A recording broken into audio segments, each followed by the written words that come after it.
Quelles sont les peines encourues selon le code pénal sénégalais par les membres de la Légion d'intervention de la gendarmerie que nous avons identifiés, qui ont participé hier à l'arrestation arbitraire puisqu'illégale de M. Sonko?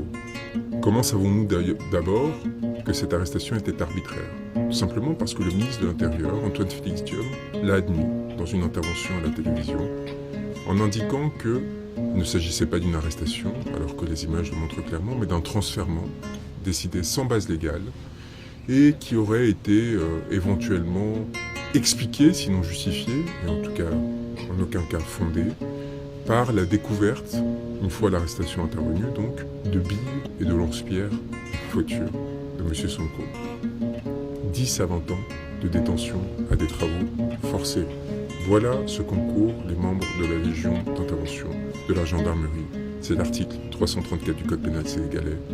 Seront punis de la peine des travaux forcés à temps de 10 à 20 ans ceux qui, hors les cas où la loi ordonne de saisir les prévenus, auront arrêté le détenu.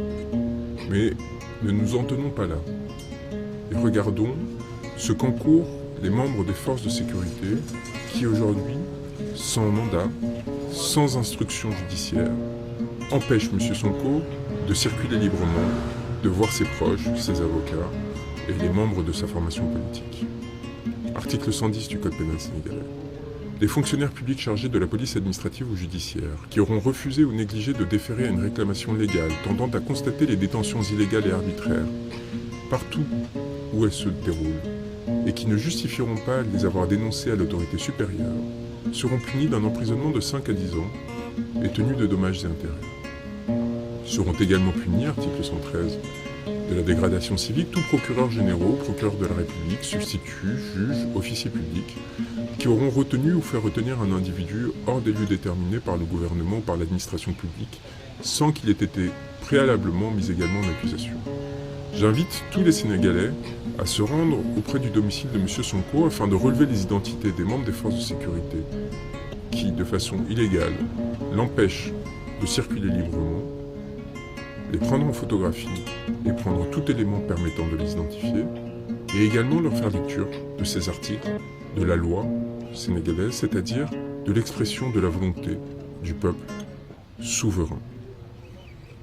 J'invite également le ministre de la Justice, qui a balayé d'un revers de main le travail que nous sommes en train d'effectuer concernant la Cour pénale internationale, à s'inquiéter de ce que son pouvoir ne perdurera pas, et que nous avons grande confiance dans le fait que bientôt, de nouvelles autorités politiques cherchant à mettre fin à l'impunité et aux exactions qui ont coûté la mort à des dizaines de manifestants au Sénégal depuis 2021, privant de leur liberté ou blessant des centaines, voire des milliers d'autres, et bien que ces efforts ne se tourneront pas seulement vers la Cour pénale internationale, nous avons de solides relais, mais également vers les juridictions nationales de l'ensemble de la CEDEAO et de l'Union européenne, et enfin, évidemment, lorsque la transition politique interviendra, au sein des juridictions locales.